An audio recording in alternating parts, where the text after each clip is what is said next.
pour commencer, comment vous êtes-vous rencontrés? Tu commences. Vas-y, toi. Alors, comment on s'est rencontrés? On s'est rencontrés en fait sur mon lieu de travail, parce que c'était pas le lieu de travail d'Asia à la base. Donc, moi, je travaillais sur les marchés. Et Asia venait aider sa mère aussi, qui travaillait également sur les marchés. On s'est rencontrés comme ça, en fait. Moi, je vendais des pommes de terre, des fruits, des légumes. Sa mère vendait des bonbons, des gâteaux, de la boisson non alcoolisée. Et avant de partir à la fac, elle venait aider sa mère à déballer l'étalage, mettre les articles sur les tables, tout ça. C'est comme ça qu'on s'est rencontrés. Ouais, c'est ça. Puis moi, voilà, ça me faisait des sous, quoi. C'était important. Et du coup, qui ai-je vu? Richard. Ouais, on était jeunes hein, quand même. Ouais, on était donc étudiants. Ouais. Il y a 28 ans, oui, on était jeunes. C'est quoi quelle est votre première impression l'un de l'autre? C'était un peu j'ai senti des papillons, j'ai senti quelque chose qui pouvait se passer entre nous. Qu'est-ce qui s'est passé dans votre corps physique, dans votre intériorité quand vous êtes vus, quoi? Alors c'était très partagé. Pour moi j'ai eu un réel coup de foudre. C'était la première fois vraiment que je vivais un coup de foudre. Comment j'ai su que c'était un coup de foudre? C'est parce qu'en fait, quand je l'ai vu la première fois, je me suis stoppé net, en fait. C'est comme si le temps, il s'était arrêté. Et mon impression en la voyant, une grande dame. J'ai tout de suite vu son intelligence, mis à part, bien sûr, le fait qu'elle soit très belle, mais j'ai tout de suite vu son intelligence, la puissance qu'elle dégageait. Et du coup, c'est ça, en fait, qui m'a stoppé net, en fait. Comme si je voyais pour la première fois de ma vie un rayon de soleil, en fait. Enfin, c'est mon impression à moi. Oui. Bah, moi, en fait, ça a été un peu pareil parce que je l'ai vu en train de me regarder comme vraiment. Je me dis oula, qu'est-ce qui se passe? Et finalement, le fait qu'il se soit stoppé, moi aussi, j'ai fait waouh, mais qui est-ce en fait? Donc effectivement, dans mon corps, ça a fait vraiment comme tu disais, des petits papillons quoi. Mais je me suis dit bon, quand même, Asia, vas-y, reprends-toi et fais semblant en fait finalement que tu n'es absolument pas touché quoi. Donc voilà, j'ai fait un peu une belle théâtralisation, mais ça n'empêche que dans mon corps c'était vraiment très très lumineux et vraiment ouais des petits papillons quoi. C'était très beau. Donc vous avez senti quasi immédiatement en fait qu'il allait se passer quelque chose entre vous. Bah moi j'ai senti que si c'était possible, j'essaierais de faire en sorte que ça soit réalisable. Après, c'était pas entre mes mains, mais moi j'avais vraiment envie, oui, qu'il se passe quelque chose de mon côté. Et du coup, j'ai un peu ramé quand même au départ. C'est important. Voilà, c'est important. J'ai un peu ramé, mais la concrétisation s'est faite quelques semaines après, lors d'un achat d'un cadeau d'anniversaire pour une amie qu'on avait en lien, et voilà. Le premier baiser est arrivé, et puis l'histoire a commencé. Ouais, moi aussi, je pensais que de toute façon, ce serait possible, mais c'est vrai que c'est bien, nous les filles, on aime bien faire patienter un peu notre Roméo, et c'était vraiment un jeu quand même. Ouais. Mais j'ai quand même cru à un moment que ça allait pas se faire. Ouais, mais justement, c'est quand il a cru que ça n'allait pas se faire que ça s'est fait. C'est là où, justement, j'ai mis toute mon énergie pour que ça se fasse. Et voilà. Nous voilà ensemble aujourd'hui. Donc ça, c'était il y a 28 ans, c'est ça? Et ça fait 25 ans, bientôt 26, que vous êtes mariés. Ça fait 24 ans que nous sommes mariés, bientôt 25. 25, ouais. Ah ouais, c'est l'inverse. Ouais. J'anticipe en fait les années. Merci. Et du coup, comment vous faites pour parce que c'est une longue période, il y a beaucoup de personnes qui n'arrivent pas jusqu'à ce genre de période. Quelles sont vos valeurs de couple? Comment vous faites en fait pour que ça tienne? Alors aujourd'hui, en fait, pour ma part, dans un couple sur une longue durée comme ça, il y a forcément des crises. Il y a eu forcément des histoires qui ont failli nous séparer aussi. Mais je pense que déjà, il faut savoir s'occuper de soi pour pouvoir ensuite être dans l'attention de l'autre. C'est vraiment un chemin personnel qu'il faut faire à l'intérieur de soi pour être ensuite en véritable lien avec l'autre. Et du coup, c'est comme ça, en fait, que dans notre couple, en tout cas, on fonctionne. On n'est pas un couple fusionnel. On ne s'oublie pas dans le couple. C'est-à-dire qu'il y a Assia, il y a moi et il y a le couple. Donc, voilà, c'est au jour le jour, c'est quelle valeur on va donner à notre journée, quelle valeur on va donner à la puissance d'amour qu'on va y apporter dans ce couple. Et c'est surtout prendre en compte l'autre là où il en est. C'est l'écouter, c'est être un soutien. C'est plein de petites attentions, mais sans jamais s'oublier soi. Enfin, voilà, c'est comme ça que je vois ça. Pour moi, je trouve en tout cas, dans notre couple, l'une des valeurs essentielles, à mon avis, pour nous deux, en tout cas, tu me diras si c'est le respect. Vraiment le respect l'un de l'autre et vraiment dans notre cheminement initialement si on a été un couple fusionnel enfin je veux dire au départ c'était ce besoin d'être ensemble tous les deux et puis de par nos parcours individuels de vie en fait forcément on était enfin pas forcément mais en tout cas on a été des enfants blessés. On a trouvé en fait finalement le soutien extérieur, une épaule qui pouvait, on pouvait se poser et être dans quelque chose. On a créé notre propre intimité comme ça. Et le parcours de vie, je dirais les 28 ans, ont fait que, à un moment donné, il a fallu défusionner. Parce que de fait, forcément, on n'était pas forcément dans le même timing. Et puis même pour notre bien-être de couple, on se rendait compte que, il y avait quelque chose qui n'était plus, ne pouvait plus fonctionner comme ça. Et en fait, c'est là où on s'est donné une liberté, c'est-à-dire là, on a fait le choix de se dire est-ce qu'on se sépare ou est-ce qu'on continue? Et là, c'est là où on a vraiment pris la décision et on a dit on continue parce que ça vaut vraiment le coup. Et vraiment, on a mis une intention dans notre. On s'est dit on va évoluer, on va aller voir consulter des personnes qui vont être dans l'ouverture, donc des thérapeutes, et puis surtout aussi nous on a une évolution aussi spirituelle qui fait que en fait on n'a jamais perdu la foi et en fait on se découvre. C'est ça, c'est aussi c'est le respect, la liberté et l'amour avec un petit A, avec un grand A et moi je pense que c'est ça qui fait que en fait, et à chaque fois, comme tu disais, se dire, qu'est-ce qui est important pour moi? Qu'est-ce qui est important pour moi? Qu'est-ce qui est important pour toi? Et du coup, comment on peut le faire bénéficier dans notre lien à tous les deux? Donc vraiment créer une troisième entité, qui est notre couple. Et du coup, qu'est-ce qu'on y met dedans? Qu'est-ce qu'on n'y met pas dedans? Ouais, voilà.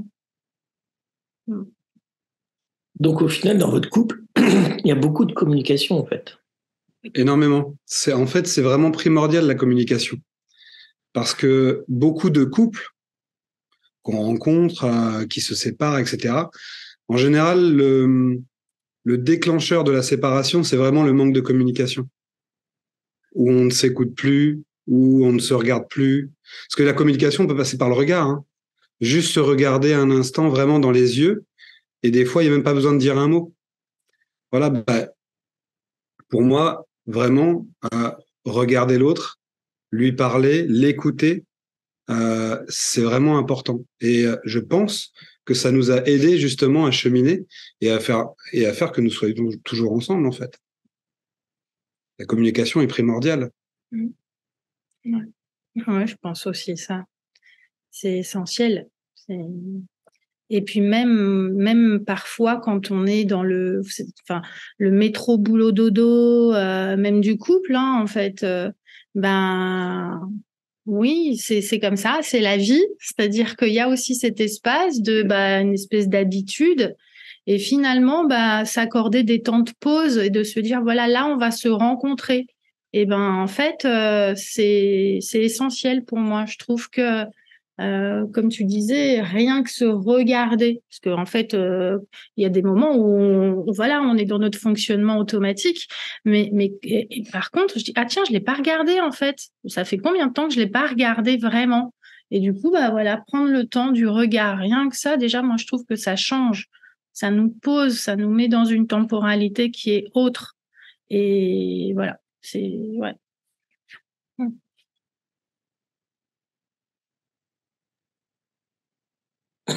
Comment vous avez réalisé l'importance de mettre de l'intention ou de la conscience, on peut appeler ça comme ça, du focus au sein de votre couple en fait? En fait, moi, je vois la conscience sur plusieurs plans. Je vais en traiter que deux.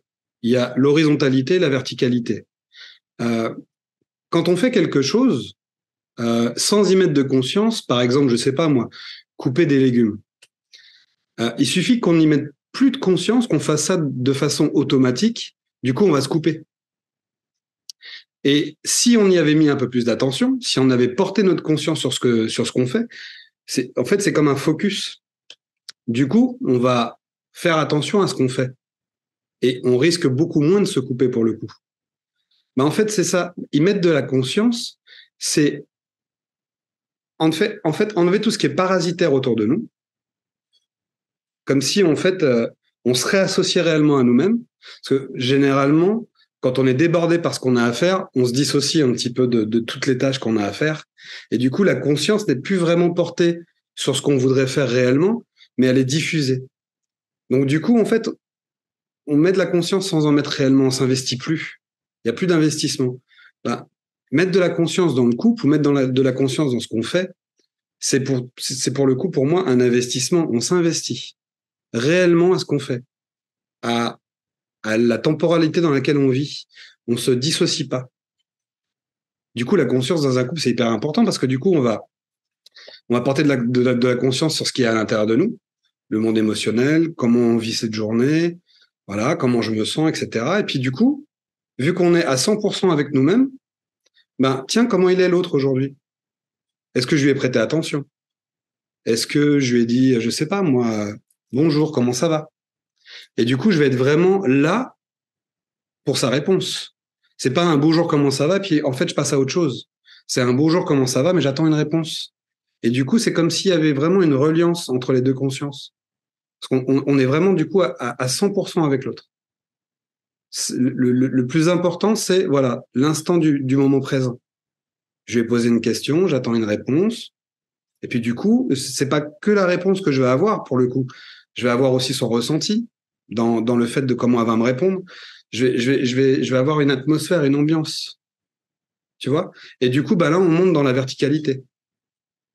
On n'est plus sur un plan horizontal, on est vraiment sur un plan plutôt vertical. Et du coup, c'est un ensemble. Enfin, ça, c'est mon point de vue. C'est vraiment l'intensité qu'on y met dans le moment présent. Ne pas se laisser déborder par les pensées futures ou par le passé. Certes, bien sûr, c'est toujours coexistant, hein, parce qu'il n'y a pas de le temps n'est pas linéaire, mais dans l'instant présent, comment je m'investis, moi, avec mon intention. Et du coup, quelle conscience, quel regard j'y mets. Ouais. Alors, moi, comment je me suis rendu compte qu'il fallait mettre de la conscience dans le couple? Je dirais que c'est vraiment dans les moments de traversée. Notamment, je me souviens, j'oublierai jamais, en fait, une dispute qu'on a eue tous les deux quand on était vraiment en début de relation où, en fait, je sentais qu'on était en train de mettre de l'énergie chacun et qu'il y avait de l'énergie il y avait quelque chose qui ne nous appartenait pas. Comme si en fait on faisait ça comme une décharge en fait de nos deux familles. Ouais, et du coup c'est en fait à un moment donné on s'est dit stop, mais quasiment au même moment, et on s'est dit là il y a quelque chose qui va pas. Il y a il y a quelque chose, on est mu par quelque chose, une énergie qui carrément de nos familles quoi en fait, je dirais non réglée. Et on s'est dit à partir de maintenant, quand on se dispute, déjà, bah, on prend le temps même de se disputer comme il faut, entre guillemets. C'est-à-dire que, bah, voilà, on prend le temps à ce que chacun dise ce qu'il a à dire, sans traiter l'autre, sans empiéter, je dirais, avec un débordement, que ce soit physique ou verbal. Et en fait, voilà, c'est vraiment, on était jeunes, c'est ça le truc, c'est qu'on n'était pas encore en quête, et voilà. Moi, je trouve que c'est ça. Là, c'est à partir de là, en fait, ça a vraiment mis comme comment dire, un Shabbat, en fait, vers autre chose, faire le choix de pas faire comme nos aïeux l'ont fait. Voilà. Alors, le côté négatif de ce qu'ont fait nos aïeux, bien entendu. Hein. Mais voilà, moi, je trouve que c'est là. Là, ça a été en tout cas pour moi, ça a été un switch. Ça a été aussi un switch pour moi parce que du coup, on était vraiment possédés, entre guillemets, par des choses dont on n'avait pas conscience, le transgénérationnel. Et c'est vrai que pour le coup, quand on a fait stop, c'est comme si, en fait, là, vraiment, on portait attention à ce qui nous était arrivé. Ouais. Un électrochoc. Ouais. Mais qu'est-ce qui nous est arrivé, en gros? C'était quoi cette colère? C'était quoi cette violence verbale? On s'est dit, mais c'est pas nous, en fait. Et du coup, il y a eu un vrai switch, là. Ouais, j'avoue.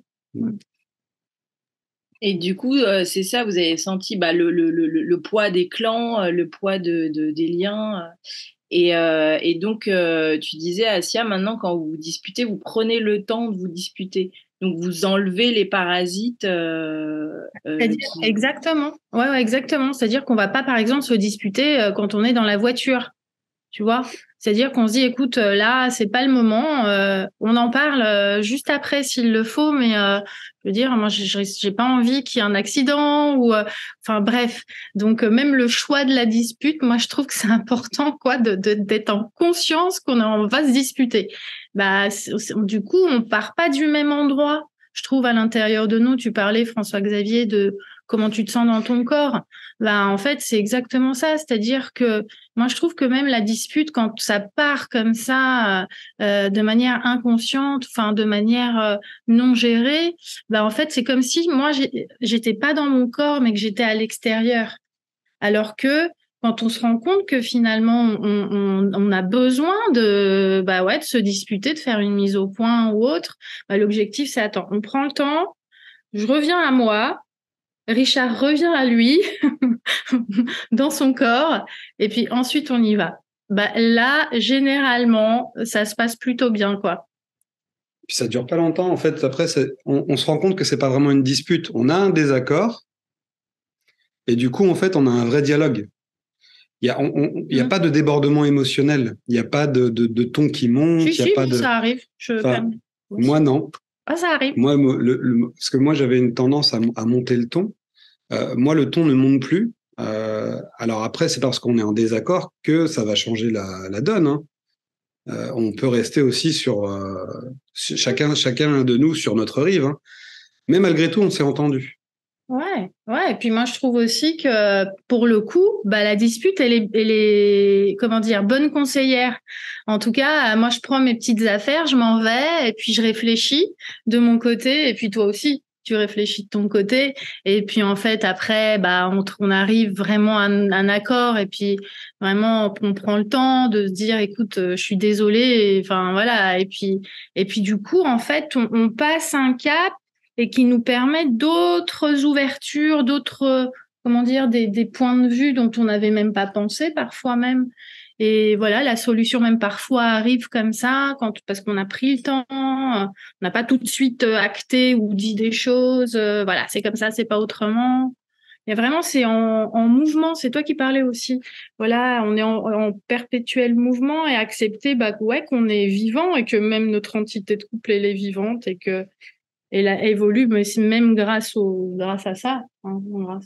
De toute façon, toute crise permet l'évolution. Donc, si vraiment on vivait pas de crise,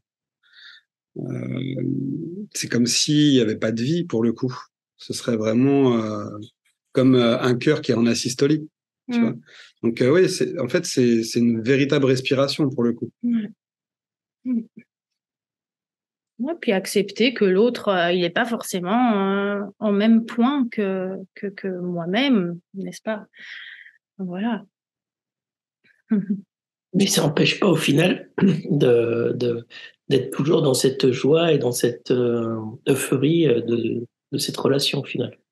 Bien au Au contraire. contraire, au contraire, je trouve que même ça va amener un plus parce que vous savez vous écouter, vous savez vous recentrer avec vous et donc c'est un bel exemple au final pour les couples qui ont des difficultés ou des choses comme ça, c'est de voir, c'est pour moi ce que j'entends, c'est ok, j'ai de la colère, certes, je suis pas d'accord avec toi, je prends 5 minutes, un peu de temps pour moi, toi aussi, ton côté, et puis on va en discuter calmement. C'est ça. Ouais. C'est ça, parce que il faut d'abord pouvoir gérer son monde émotionnel. Du coup, l'autre ne va pas en pâtir. Si vraiment on rentrait en conflit avec toute cette charge émotionnelle, du coup, bah, déjà, il n'y aurait pas d'écoute, parce que chacun va aboyer de son côté. Hein. On a l'impression qu'on est en lien, mais en fait, pas du tout. Alors que là, si on prend un moment pour se recentrer, du coup, on est vraiment disponible pour la discussion, du coup. Ouais, puis moi je trouve que et même si ça arrivait, parce qu'on est des humains, franchement, oui, bah ça arrive. Et ben rien que de dire, je suis désolée, vraiment, c'était pas mon intention de. Bah ça change quoi, ça désarme l'autre quand même, parce que l'idée c'est qu'on s'aime, c'est essentiel. On n'est pas des ennemis, voilà donc ouais, moi je sais que je suis maladroite, hein. C'est comme ça mais par contre déjà le poser et dire écoute voilà j'avais vraiment pas cette intention-là parce que l'objectif en fait d'une dispute c'est pas de terminer le couple. Nous notre objectif c'est pas du tout celui-ci. Non, c'est de le faire avancer. Voilà, et c'est de dire que pour nous bah voilà c'est chaque jour et voilà et merveilleux même quand ça va pas, même quand il y a et ben on n'a pas l'intention de se séparer, même si on a eu à un moment donné dans notre cheminement, comment dire, on y a pensé. Oui. Mais c'est pas pour autant on a terminé de s'aimer.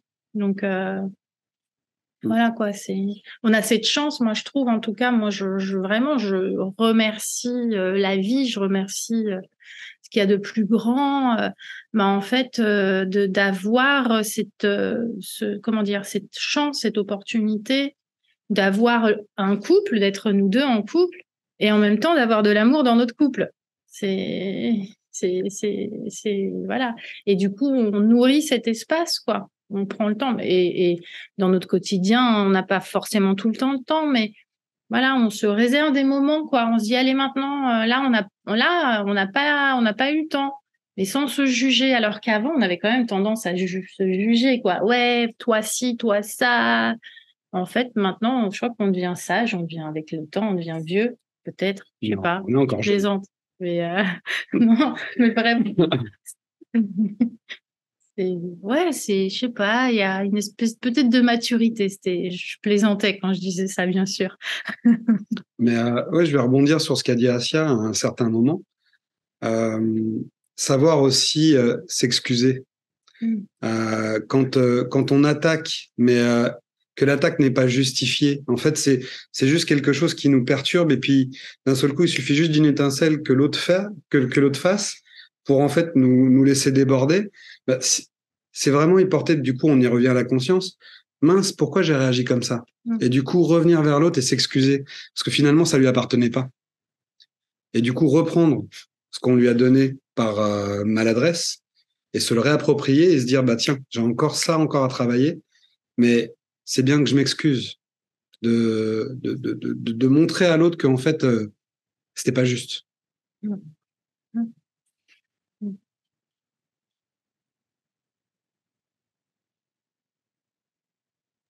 pensais qu'Karine voulait interagir, mais en fait, elle n'est pas.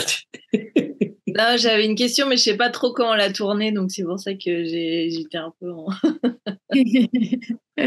T'as le droit. Hein. Non, c'était aussi par rapport à justement quand vous échangez et après, bon, disons si c'est un peu houleux et que vous revenez l'un vers l'autre, est-ce que vous utilisez par exemple la CNV ou des choses comme ça pour communiquer ou pas du tout? Ça doit être de manière naturelle, alors, tu vois, En fait, en fait, je pense que pour revenir à l'autre, vers l'autre, bah, c'est important de revenir d'abord vers soi, tu vois, et de se dire, voilà, qu'est-ce qui est important pour moi et comment je me sens moi. Et du coup, tu vois, à partir de là, utiliser peut-être, oui, cette communication non violente déjà vis-à-vis de soi-même, tu vois, et de se dire, bon, bah voilà, j'ai fait un truc qui était pas forcément, je dirais, aligné, juste, enfin, et c'est comme ça. Et ben, je sais pas, nous, on n'a pas fait de cours de CNV, tout ça, on connaît pas trop, mais je pense qu'on l'applique naturellement, je dirais. Ouais. Qu'est-ce que tu dirais? Bah, moi, je dirais, ouais, c'est comme si c'était déjà ancré à l'intérieur de notre couple, parce que déjà, on n'est pas violent l'un envers l'autre naturellement. Voilà. On a travaillé aussi pas mal sur nos blessures déjà, on a déjà pas mal dégazé, défriché le terrain. Donc du coup, ce patrimoine transgénérationnel, déjà, il nous atteint beaucoup moins. Certes, bien sûr, C'est une force. voilà, en fait, voilà, c'est plutôt une force qu'une faiblesse aujourd'hui. Avant, c'était plutôt une faiblesse. Mais je pense, oui, alors, la communication non violente, je pense qu'elle est essentielle. Alors après, si nous, on n'a pas travaillé trop là-dessus, c'est parce que déjà, on a un regard sur l'autre qui nécessite de la non-violence, déjà. Parce que... Ouais, c'est vrai. Oui. Voilà. Mais après, bien sûr, ça peut être bénéfique pour plein d'autres personnes, hein, s'ils n'ont pas fait de travail, on va dire, en amont.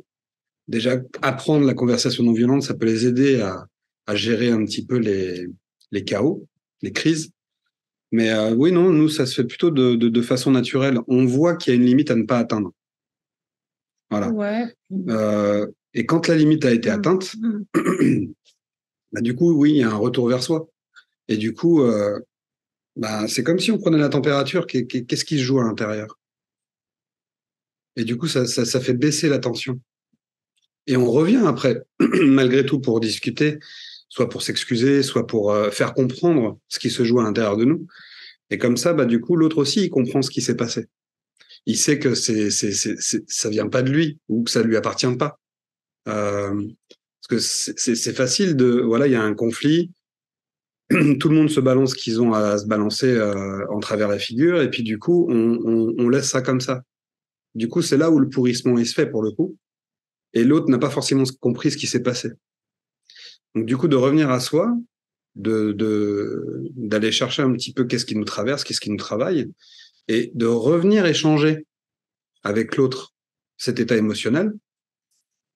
Et ben du coup, ouais, la conversation non violente, elle se fait d'office en fait. Il y a pas besoin de se prendre la tête, il y a juste besoin d'écouter.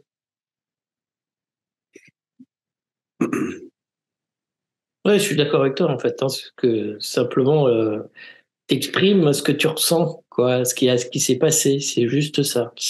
Et c'est ce que c'est ce qui est, voilà, en fait, la communication violente, c'est simplement le fait d'exprimer ce qu'on ressent à ce moment-là à l'autre, avec une écoute bienveillante pour accepter et voir aussi ses travers, ses défauts, voilà. Mais bon, on va changer un peu de sujet parce que la colère, certes, c'est bien, c'est important dans un couple, mais il n'y a pas que la colère dans un couple aussi. Il y a l'amour, il y a la joie, il y a plein de choses en fait.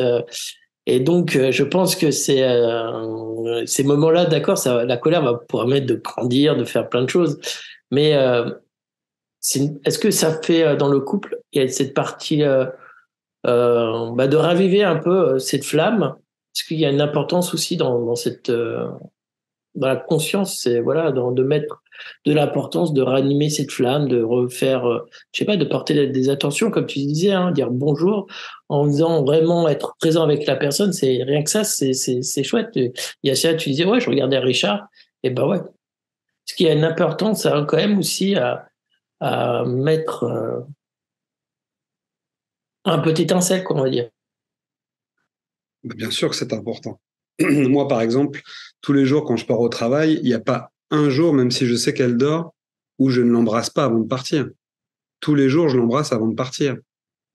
c'est au-delà du rituel, c'est vraiment l'envie de l'embrasser avant de partir. Tu vois, donc forcément, peut-être que ça se fait inconsciemment, mais moi, c'est conscient. Quand je vais l'embrasser, c'est conscient. Je suis concentré sur le fait que je ne partirai pas de la maison sans l'avoir embrassé. Et du coup, des fois, on en rigole parce que elle me dit, mais tu m'as embrassé ce matin? Je dis, bah oui, comme tous les matins. Donc, il y a des moments où elle reçoit vraiment, même dans son sommeil, ce baiser. Tu vois? Et du coup, dès le matin, avant de partir, moi, je nourris l'amour que j'ai pour elle avant de partir au travail. Et du coup, ça va me permettre d'être en lien avec elle sans qu'elle soit présente avec moi. Tu vois? Puis, des fois, quand j'ai un moment, je regarde, tiens, j'ai un message, je réponds. Je laisse pas la personne sans réponse. Tu vois? Et du coup, tout au long de la journée, il va y avoir des petits moments où on sera en lien et puis d'autres moments où on sera séparés. Mais voilà, c'est des petites choses qui sont vraiment très anodines. Mais par exemple, il y a vraiment un moment dans la journée où je suis très heureux, c'est quand on se retrouve. Pas forcément pour s'embrasser, pour s'enlacer, c'est non, juste être en présence de l'autre. Et du coup, on va se regarder, on va se parler, on va peut-être être chacun de son côté parce qu'on a des activités différentes, mais bien sûr que c'est important. D'ailleurs, c'était tellement important qu'on s'est remarié au bout de 20 ans de mariage. On a vraiment pris la décision de se remarier avec un côté un peu plus spirituel. Donc, du coup, vraiment, c'était de nouveau une préparation, parce qu'il y a eu beaucoup d'émotions, tout ça. Donc, et c'était pour, OK, moi, je re-signe encore avec toi pour les 20 prochaines années. Voilà, il faut nourrir ça. C'est bien sûr, l'amour est essentiel dans un couple, mais pas que. Mais voilà, c'est comme un feu. Des fois, quand on voit qu'il commence à s'éteindre, faut pas le laisser s'éteindre. Il faut remettre du bois. Ouais. Donc, faut remettre du concret. Faut remettre de sa présence. Faut remettre. Je parle trop, mais ça c'est.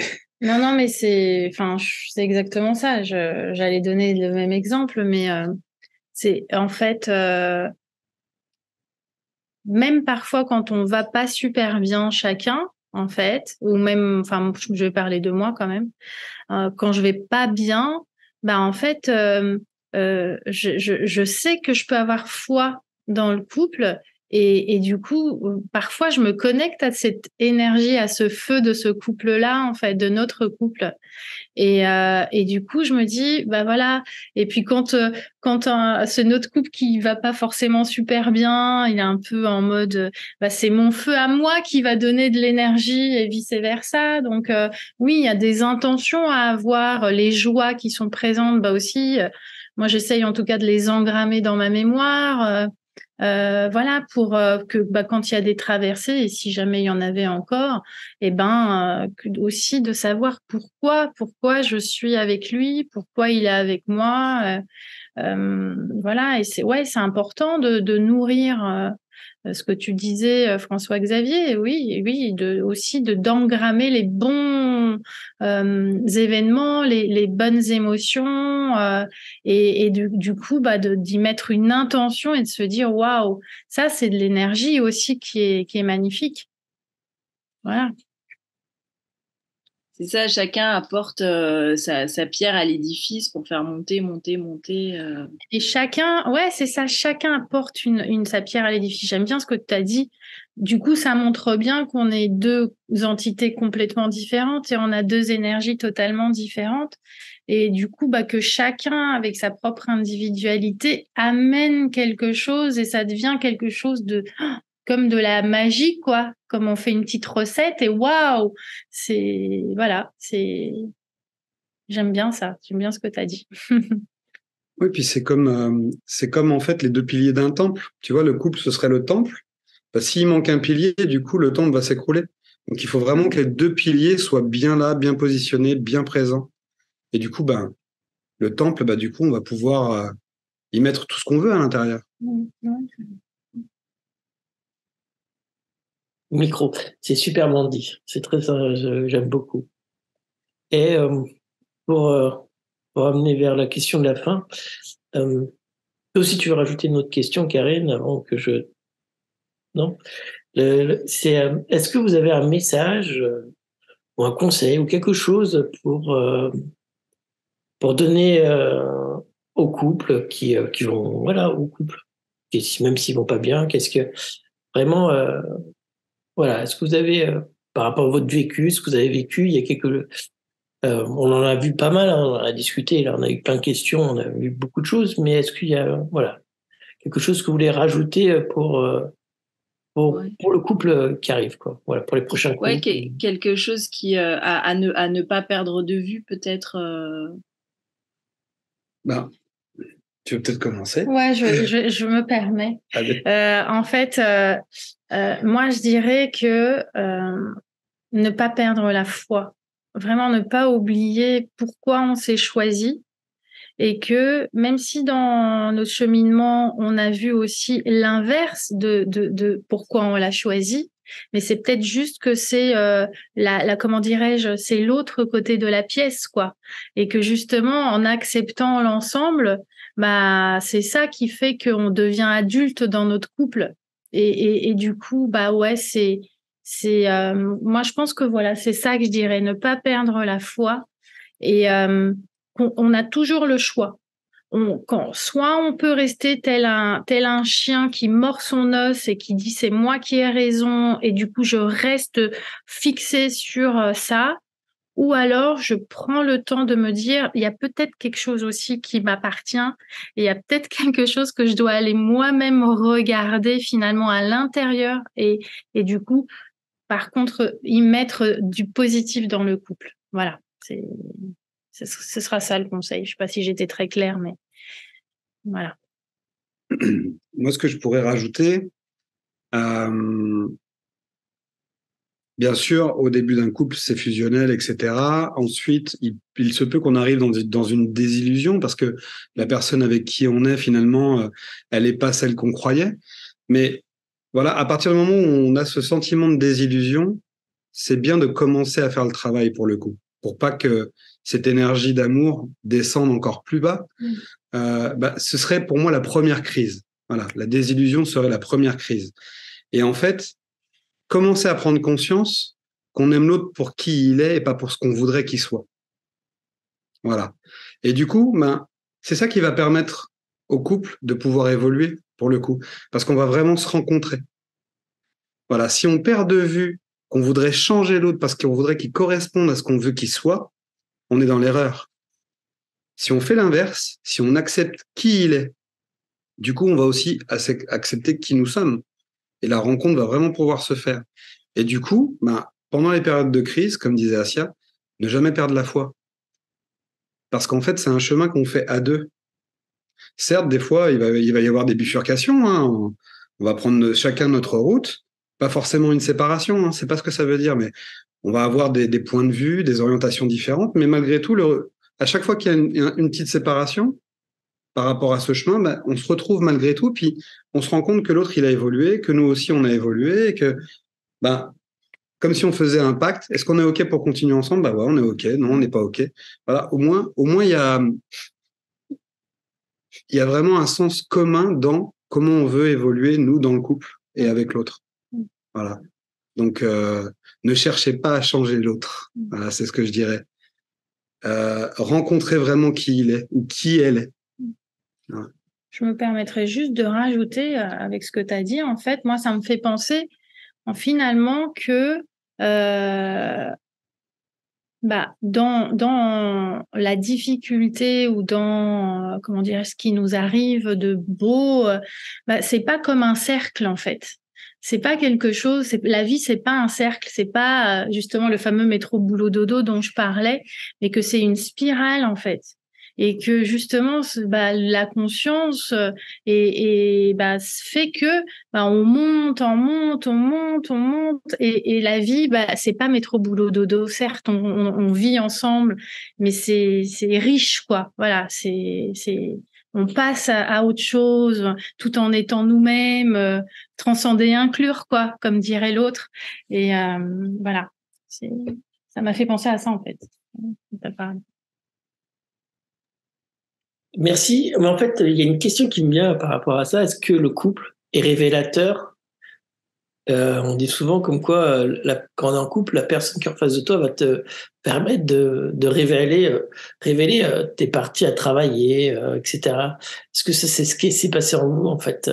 Vous savez, à quelle fois on appuie sur un petit bouton parce qu'on sait inconsciemment et consciemment, on sait que on a du travail et ça nous fait travailler sur des points, comme tu dis, transgénérationnels, aussi notre caractère, nos valeurs, nos croyances. Et en fait, c'est aussi ça, le couple, peut-être. Si on part du principe que de toute façon, on se rencontre pas par hasard, quand deux personnes se rencontrent, c'est deux arbres qui se rencontrent. Et du coup, tu connais le principe des pics et des failles. L'un vient remplir en fait les failles de l'autre et vice versa. Forcément, l'autre, il est révélateur de ce qu'on a peut-être à travailler nous, parce qu'il le met en lumière pour le coup. Tu vois, il révèle ta part d'ombre, là où tu veux pas aller bosser. Et du coup, ouais, en acceptant d'aller travailler cette part d'ombre, du coup, tu vas la mettre en lumière, et du coup, c'est plus des freins, c'est plus non, c'est un potentiel du coup qui se met en route.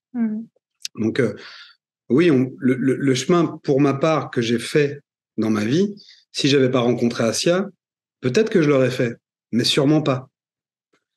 Il y avait pas cette dynamique à l'intérieur de moi qui voulait travailler sur mon enfance, sur mes traumas, c'était plus facile de mettre quelque chose, tu sais, devant mes yeux et de ne pas voir que d'aller voir. Donc oui, pour moi, en fait, déjà avoir rencontré Asia sur plusieurs plans, c'est un cadeau.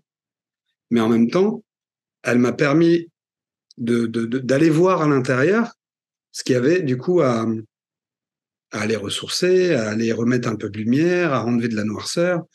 Et du coup, j'espère aussi que je suis le révélateur de ce qu'elle a à travailler. Parce que du coup, c'est pas, il y en a un, il fait le boulot, puis l'autre, il est tranquille sur une chaise longue avec un cocktail. Non, c'est chacun a sa part du boulot à faire. Ouais. Donc, chacun est le révélateur de l'autre. Ouais. C'est ça. Moi aussi, je suis tout à fait du même avis que vous. C'est, on est, on est le révélateur. Et en fait, oui, faire un choix. Faire le choix, en fait, finalement, et de mettre du coup de la conscience de qu'est-ce que j'en fais? Est-ce que, du coup, je switch de partenaire et c'est OK. Et du coup, par contre, je vais pas voir ce qui me blesse, etc. Ou alors, je dis, oulala, je fais le choix de, jusqu'à présent, c'était un cercle vicieux. Et maintenant, je fais le choix d'aller regarder mes blessures pour que, pour le coup, ça devienne un cercle vertueux, quoi. Et voilà. Moi, je trouve que, toi aussi, t'es mon révélateur du meilleur et du coup, de ce que j'ai à aller travailler, quoi. Du coup, on prend vraiment la notion de sens parce que quand on se marie, des fois, on n'a pas cette conscience-là. Pour le meilleur et pour le pire. Ouais. Parce que finalement, quand on traverse le pire, il n'y a que du meilleur qui arrive derrière.